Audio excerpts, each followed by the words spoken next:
Invitamos al doctor Manuel Contreras con el título La evolución de la ciencia y la tecnología en la historia boliviana, una mirada crítica desde el Bicentenario. Manuel Contreras es doctor en Historia Económica por la Universidad de Columbia, posee una maestría en Estudios Latinoamericanos por el London School of Economics y es ingeniero de producción por la Universidad de Nottingham, Inglaterra. Su labor investigativa se centra en la historia económica y social de los ferrocarriles, el desarrollo minero y la historia de la educación en Bolivia.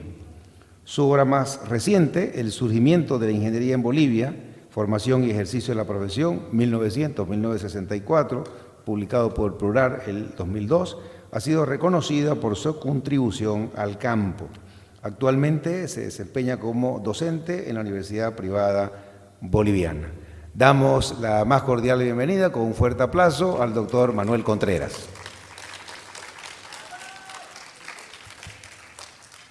Bien, muy buenas tardes a todos, a todas. Muchísimas gracias por estar aquí presentes. Es una hora difícil, viernes, después de almuerzo, así que doblemente agradecido por su presencia, pero justamente aprovechando la entrada de la rectora, quiero agradecer y quiero felicitar a la Universidad Privada de Santa Cruz por esta iniciativa, y no solamente por la iniciativa como tal, sino por haber invitado a Herbert Klein, por haberle dado el honoris causa y por habernos permitido presentar su libro acá. Dice mucho, señora rectora, dice mucho de la UPSA. Obviamente dice mucho también de Víctor Hugo, por la iniciativa, reitero, y por proponérselo y hacerlo. Y creo que ese es un tema que está faltando mucho en Bolivia en general y en la universidad en particular, y me voy a referir a ello. Ahí lo veo el vicerrector. Así que bienvenidos, y hoy quiero conversar con ustedes sobre episodios en la historia de la ciencia y la tecnología en Bolivia. Claro, el título siempre es un poco más pretencioso de lo que va a ser la charla. No cubro el siglo XIX, no es un periodo que cubro mucho, más me dedico al siglo XX y también he tratado de trabajar a la luz de algunos de los temas que he estado escuchando en el Congreso. Y estos tienen que ver con no solamente mirar el pasado, que me parece muy importante, sino también preguntarnos, pues, ¿dónde estamos hoy? Y a la luz de eso, tal vez preguntarnos, ¿no es cierto?, ¿hacia dónde vamos? Yo siempre digo, ¿cómo llegamos a las puertas del Bicentenario? ¿Y por qué llegamos como llegamos? Entonces, esas son algunas de las preocupaciones que he tenido mientras reflexionaba sobre qué conversar con ustedes. Y también quiero subrayar que el programa dice claramente enfoque histórico crítico. Tal vez yo me voy a dedicar más a lo crítico que a lo histórico, pero voy a tratar de dar un pantallazo sobre el desarrollo histórico y plantearles a ustedes algunos episodios en la historia de la ciencia y la tecnología y, reitero, los desafíos en los cuales nos encontramos. Bien, entonces lo primero que voy a hacer es hablar un poquito del enfoque, un poquito que estoy entendiendo por episodios. Posteriormente voy a hablar sobre ingeniería, que es un ámbito que he trabajado, pero creo que al interior de la ingeniería podemos ver por lo menos dos aspectos que quiero destacar. Por una parte, cómo se forman los ingenieros y cuál es el aspecto institucional de la formación de ingenieros. Luego, cuál es el papel del Estado con los ingenieros. Y, por último, cómo se desarrolla la profesión. Y voy a remitirme a principios del siglo XX, pero voy a terminar con la situación, por lo menos muy rápidamente mencionada, de la situación el día de hoy. Luego quiero hablar sobre las fundiciones. Bueno, ustedes dirán, ¿por qué quieres hablar de las fundiciones? Ya les voy a contar. Y luego voy a hablar sobre las universidades, que teóricamente, ¿no es cierto?, están en la base, del centro de todo lo que tiene que ver con ciencia y tecnología, por lo menos en el mundo en general. Ahora podemos apreciar cómo andamos por casa. Luego quiero hablar sobre la circulación de las ideas, porque claro, ciencia, tecnología tiene obviamente que ver, creo yo por lo menos, con cómo es que circulan las ideas dentro del país. Por una parte, las que producimos en el propio país y por otra, las que vienen de otro lado. Y por último, las reflexiones finales que les decía, que voy a tratar de hacer un cierre sobre algunos temas, pero también plantear unos desafíos al futuro a la luz de cómo percibo yo que estamos en Bolivia en educación fundamentalmente, porque también si no hay una educación, ¿no es cierto?, de calidad, bueno, pues hay pocas posibilidades de ciencia y tecnología en el futuro. Bien, pasando entonces al enfoque, les decía que el enfoque que voy a tratar de utilizar es un enfoque crítico, voy a tratar de evaluar, voy a tratar de analizar, pero siempre de una perspectiva de cuestionar lo que ha ocurrido y también cuestionar tal vez, en la medida de lo posible, los supuestos detrás de lo que se estaba intentando hacer, mostrar las potencialidades, sí, pero también mostrar las limitaciones. No tengo ni la espalda ni el conocimiento, y voy a argumentar, y esta va a ser mi excusa, que tampoco contamos en Bolivia sobre una historia de la ciencia y la tecnología. Entonces, creo que es un área en construcción y yo por eso me voy a remitir a algunos episodios que creo que ilustran algunos de los aspectos que tienen que ver con, digamos, el campo de estudio de la historia de la ciencia y tecnología. Y voy a argumentar que es un pendiente en la historiografía boliviana a saber. Bien, comienzo entonces con el tema de la ingeniería y aquí quiero destacar algunas cosas que afectan a toda la situación de nuestro país y el primer punto tiene que ver con la idea de la masa crítica. Hace un par de semanas estaba participando en la presentación de un libro sobre la historia de la ingeniería en América Latina, publicada por el Colegio de México. Claro, y ahí hablaban de la Argentina, hablaban de México, hablaban de Chile, y una de las primeras cosas que surge es, bueno, pues, ¿hasta qué punto nosotros tenemos masa crítica, ¿no? Es decir, suficientes personas para que puedan llevar a cabo una actividad de manera sustentable y en el largo plazo. Entonces, felizmente Fernando ya ha dado un pantallazo sobre el desarrollo histórico de Bolivia en el siglo XIX. Entonces, en el siglo XIX, en gran parte por inestabilidad política y en gran parte por falta de recursos, fue muy, muy difícil desarrollar la ingeniería, inclusive las escuelas técnicas. Esfuerzos hubieron, y claro, suele suceder lo que a veces aún es común en Bolivia, ¿no? Si uno revisa los decretos, entonces, bueno, teóricamente se han creado 10 escuelas, pero son en papel. Las que realmente se llevaron a cabo fueron muy pocas y no hubo ninguna que sobreviviese hasta 1906. En 1906 el gobierno de Montes construye, instala la Escuela de Minería en Oruro. Claro, como Potosí también era minero, ¿cómo vas a instalar en Potosí? Entonces, no sé, pues, le meteremos. Entonces, le metieron en Oruro y le metieron en Potosí. Bueno, ¿qué es lo primero que ocurre? Profesores. ¿De dónde vas a sacar profesores? Para el caso de Oruro trajeron a un polaco, no, primero trajeron a un peruano. En el caso de Potosí ya no había profesor. Entonces, un suplente de Oruro fue a enseñar a Potosí. Ya comenzamos con suplentes. No hay profesores. Después, alumnos. El supuesto es de que, siendo un país minero, si planteas tú una oferta de minería, va a haber cola. No, nada que ver. O sea, a la gente no le interesaba. Ya Sucre había descubierto eso, ¿no es cierto?, cuando trató de reformar la escuela en Sucre y no le dieron bola porque era demasiada práctica. Pero bueno, los liberales en 1906 también, y no hay alumnos. Les dan beca a los alumnos. Consiguen más alumnos. No están bien preparados. No saben matemáticas. No saben química. Nada. Entonces ya hay alumnos, pero no saben matemáticas, no saben química, hay que hacer el preparatorio. Entonces, formar ingenieros en Bolivia no tarda 4 años, sino tarda 5 y 6 años. Y ahí comenzamos a heredar. Si ustedes se preguntan por qué tanto tiempo tardamos.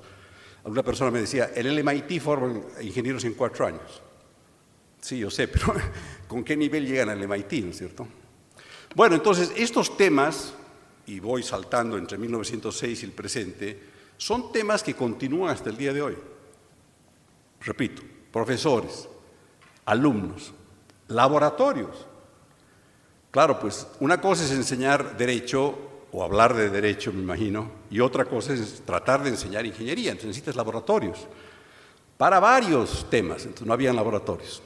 Bueno, entonces ese es un primer tema que a la medida que voy hablando espero que ustedes vayan pensando en las experiencias que ustedes tienen en universidades actuales o en profesiones actuales, donde creo que muchos de estos temas se repiten hasta el día de hoy.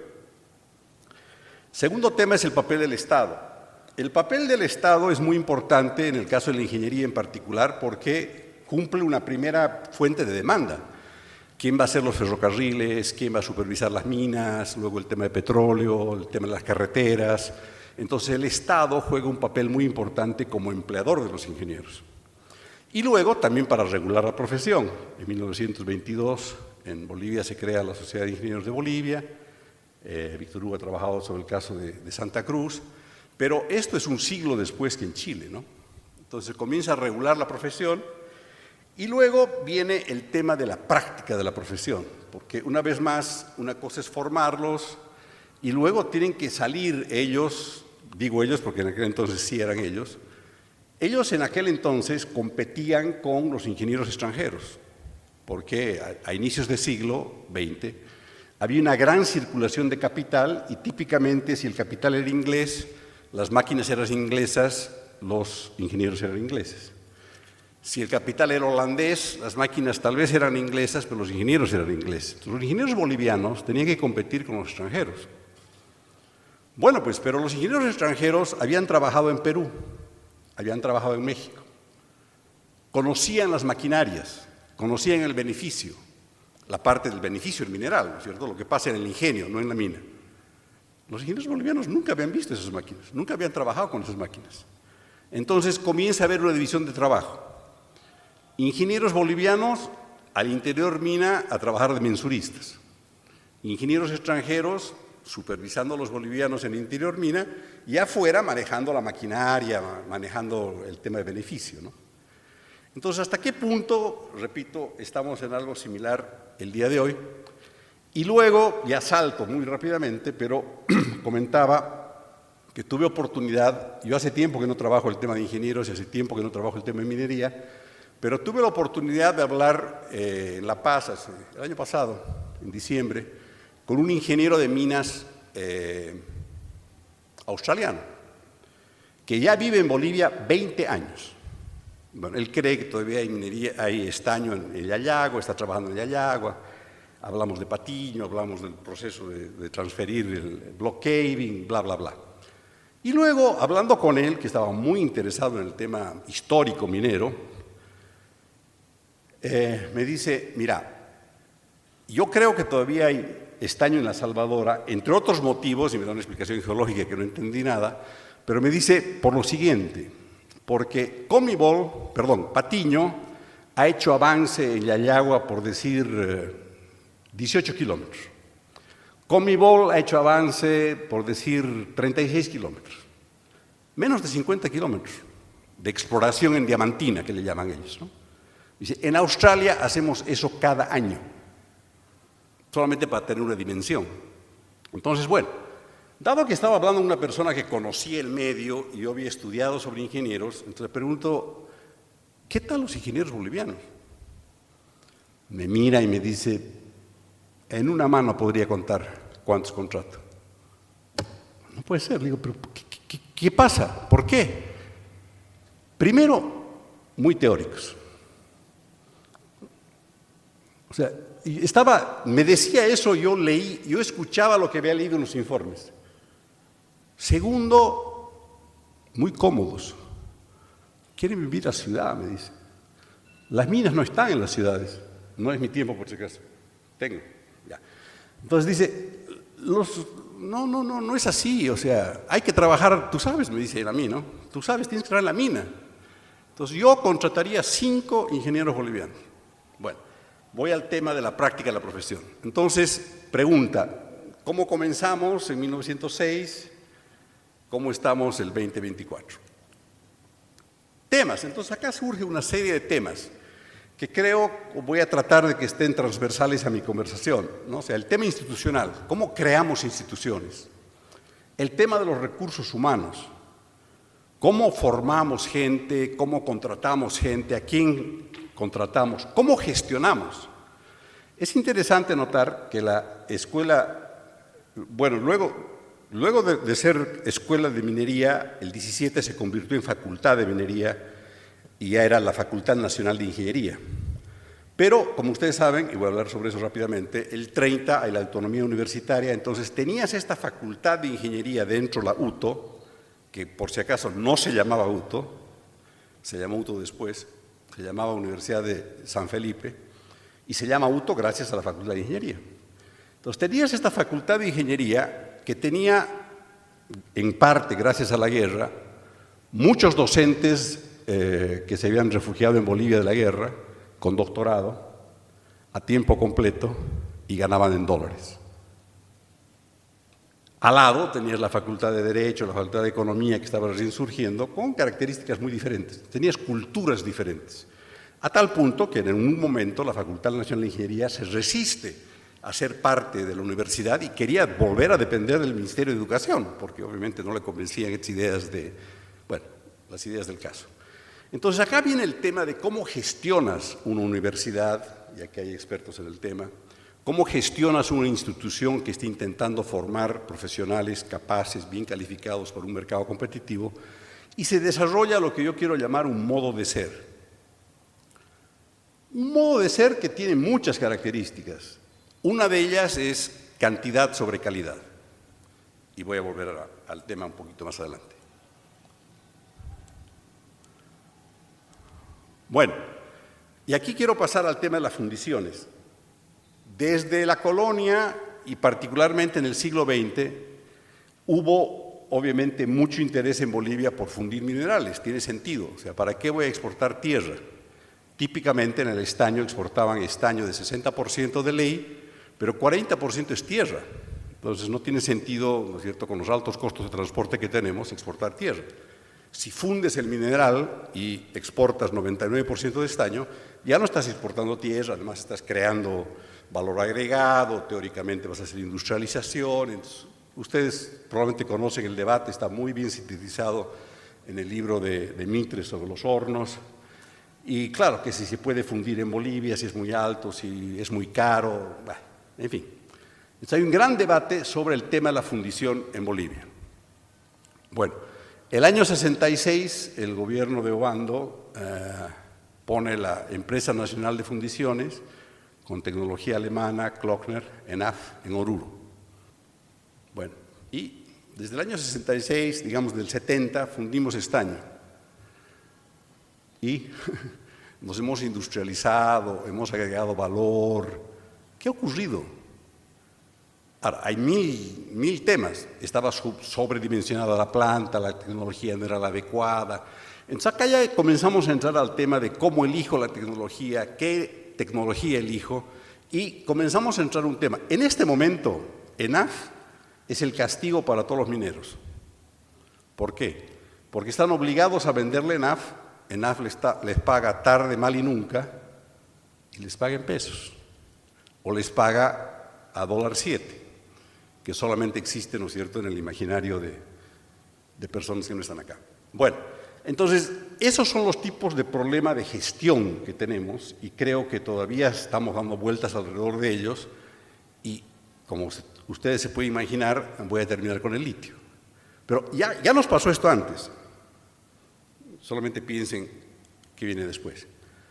Bueno, este es un cuadro que intenta sintetizar, inspirado por los cuadros que he visto esta mañana, un poquito cómo yo percibo a la Universidad Boliviana. Y voy a explicar por qué, ¿no es cierto? Esta es la paradoja de el emperador está desnudo, pero si nadie le dice al emperador que está desnudo, entonces él o ella, en este caso él, cree que no es así. Pero hay personas que le están calentando la oreja para decirle que le han costurado el traje de último modelo. Bueno, y aquí hay un tema que sorprendentemente también es, yo creo, hasta donde yo sé, un vacío en la historiografía boliviana, ¿no? Este es un texto de Gabriel Arauco, que plantea claramente que mucha de lo que se ha escrito sobre las universidades, y no solamente sobre las universidades, es en modo conmemorativo. Y aquí mismo me he puesto a preguntar yo, si estoy en un bicentenario, si estoy en un taller, si estoy en una conferencia sobre el bicentenario, ¿hasta qué punto debería ser celebratorio y hasta qué punto debería ser, como había dicho al inicio, crítico? Y he optado por lo segundo, pero creo que hay algunos temas que tal vez se puedan celebrar. Entonces, es un pendiente el tema de qué sabemos sobre la universidad en este momento. Y claro, lo que hay son obviamente los textos que suelen ser celebratorios, reitero, pero no son analíticos y bueno, es muy difícil conseguir información además sobre la universidad. Bien, en las universidades entonces, muy rápidamente pasamos de una universidad colonial a gran parte del siglo XIX, viene el tema de la autonomía y aquí quiero parar porque justamente el año 1925 el ministro de Educación, hasta el 25 las universidades respondían al Ministerio de Educación, ¿verdad? Decía que lo óptimo en Bolivia era tener pocas universidades y él decía, tendremos una universidad de minería en Oruro, tendremos una universidad de economía en La Paz, tendremos una universidad de agronomía en Cochabamba, en Santa Cruz, etcétera, ¿no? Que sería lo lógico, pero como sabemos eso no ha ocurrido. Entonces acá entramos a varios temas y el tema que quiero destacar ahorita es esa fascinación por la cantidad sobre la calidad. Y quien me antecedió la palabra, me parece que fue María Luisa, comentaba que hay cuatro creo, carreras de historia en Bolivia. Y yo pensaba, decía, pucha, ¿con qué espalda? ¿Con qué docentes? Yo conozco dos. Una que aprecio mucho y me ha cobijado al inicio de mi carrera y aprovecho que está aquí la hija de don Alberto para reconocerlo. Y otra que está muy cercana a la ciudad de La Paz, que francamente he visto sus tesis de maestría y no sé cómo pasan sus tesis de licenciatura, irónicamente con un docente calificador de la UMSA, y no sé, creo que pueden ser buenos ensayos de fin de año, digamos. Entonces, hay problemas. El otro tema que quería hablar es, bueno, ¿cuál es la función de la universidad? Uno diría, bueno, no sé, formar gente es parte de ello. Jugar un papel en la investigación es parte de ello. Jugar un papel en la generación del conocimiento es parte de ello. Pero yo creo que por lo menos en la universidad pública en Bolivia cumple un rol de ascenso social sin duda, pero para aquellos que la superan. Si no, es un parqueadero de desempleados. Es mucho mejor. ¿Qué está haciendo? No, estoy desempleado. ¿Qué está haciendo? Soy universitario. Es mucho mejor, obviamente, socialmente decir que uno es un universitario que es un desempleado. Entonces, creo que hay una preocupación enorme aquí, porque claro, por ejemplo, en el caso de la UMSA, hay 80.000 alumnos, pero son 80.000 matriculados. ¿Cuántos realmente asisten a clases? ¿Cuántos efectivamente están estudiando?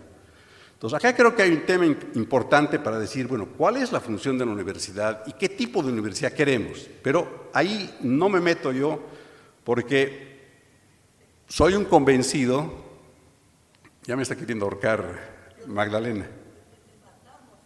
Ve. Por eso, es un tema bien complicado, pero no me meto ahí porque el tema es que hay problemas de gobernanza impresionantes. Y alguna gente me comenta, ¿no? Y me dice, bueno, ¿qué crees que se debería hacer? ¿Para la pública? Nada. Son autónomos. Que se las arreglen. Yo creo que este pobre país tiene necesidades más urgentes que seguir preocupándose por la universidad pública. 2 puntos del producto se disipan en la universidad pública. 6 puntos del producto bruto, interno bruto, van a la universidad, a la educación básica. Bueno, entonces, aquí está, dice, diseñadas para lograr los resultados. Bueno, este es un texto que había publicado de hace un par de años atrás y dice, la universidad está diseñada para pobres resultados, y esto no es ningún secreto, esta es una máxima del diseño organizacional. Y la máxima del diseño organizacional dice, los sistemas, las instituciones, están perfectamente diseñadas para lograr los resultados que logran. Este Congreso está perfectamente diseñado, tiene los incentivos, las estructuras, las instituciones, la tecnología para lograr los resultados que estamos logrando. ¿Me explico? La UPSA está perfectamente diseñada para lograr los resultados que está logrando. Como bien sabe la señora rectora y el señor vicerrector, si quieren resultados diferentes, van a tener que hacer cosas diferentes. Entonces, como yo percibo que no hay actor social al interior de la universidad pública que quiera cambiarla, entonces, obviamente, mientras sigan haciendo lo mismo, con gobierno, 100% docente estudiantil, autonomía, sin rendición de cuentas, etcétera, etcétera, vamos a tener resultados. Entonces, bueno, ese creo que es un problema significativo. El otro tema que sí afecta a las universidades públicas y a las universidades privadas es de que en Bolivia estamos aún construyendo, a 200 años de vida republicana, universidad sobre un ejército de profesionales que le dedica a la universidad, seamos francos, su tiempo marginal y su buena voluntad. Y así no se hace. Muestro 3 universidades privadas, la UCB, la UPSA y la UPB. Como pueden ver, la UCB tiene aproximadamente el 12% de sus docentes a tiempo completo, la UPSA el 15% y la UPB el 25%. ¿Por qué no muestro de las públicas? Porque no he podido conseguir. He recurrido a una ex rectora de la universidad hace un mes de la UNSA. No me he podido conseguir. No me van a dejar mentir. He recurrido a nuestro amigo y colega Gustavo Prado para esta universidad a levantar las manos. He recurrido a otro colega en la UMS para que me lo consiga. ¿Por qué? ¿Cómo? ¿Para qué? Carta al rector, carta aquí, carta allá. En el caso de la UMS, ¿por qué quiero saber? Porque soy ciudadano boliviano y financio esa universidad. Punto final. Debería ser información pública, pero no se puede conseguir. Entonces, el punto que quiero hacer yo acá es, estoy mostrando 3 universidades que gentilmente me han dado su información y tienen este tipo de resultados, y no se puede entrar al siglo XXI, ¿no es cierto?, con este tipo con tan bajo porcentaje de docentes a tiempo completo. Es como que básico. Bien, el otro tema es la circulación del conocimiento. Comparto un libro que veo que lo tiene Alcides, muy buen libro. Según Herbert Klein, es el mejor libro de historia de Bolivia, y no me quepa la menor duda, pero a eso le interesa a Plural y a los que estamos aquí. Es la verdad. Y lo que voy a decir, muchos de ustedes ya lo han escuchado, pero otros no. Este libro se ha publicado en agosto del año pasado. Hasta hace un mes atrás, menos, que digamos un mes atrás, no estaba en la biblioteca de la UNSA, pero sí estaba en bibliotecas de 15 países de Estados Unidos y Europa. O sea, así estamos entrando al Bicentenario.